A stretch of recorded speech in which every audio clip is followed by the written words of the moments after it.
এই যে আমি দই বানাইছি পরশু দিনকের ভিডিওতে তোমাকে দেখাইছি কিভাবে আমি দই বানাইছি।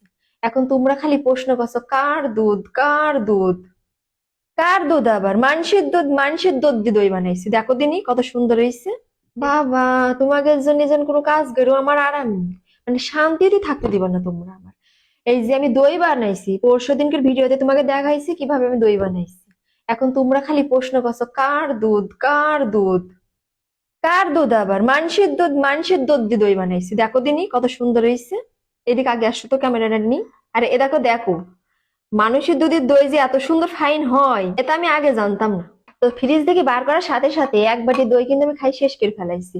আর এ দেখো দেখো, এত ফাইন হয়েছে হাড়ির দইটা, মাশাল্লাহ। এ দেখো দেখো, মা রানী যে এত যোগদা আছে, মাশাল্লাহ। দই যে এত সুন্দর ফাইন হয়েছে। আর এই দই কিন্তু খাতেও সেই সুন্দর ফাইন স্বাদ হয়েছে, বগুড়ার দই ফেল। তো দেখতেই পাইলেন মা রানীর হাতে দই কত সুন্দর ফাইন হয়েছে। তা আপনারা যদি খাতে চান তো অবশ্যই কমেন্ট করে জানাবেন। এই দইটা তো একদম স্পেশাল দই। তো আশা করি তোমাদের প্রশ্নের উত্তরগুলো তোমরা পাইছো। তো এখন বিষয়টা হচ্ছে অবশ্যই তোমরা এই যে আমি যেটা বললাম তো সে অনুযায়ী দইগুলা বসে খাবা, ঠিক আছে?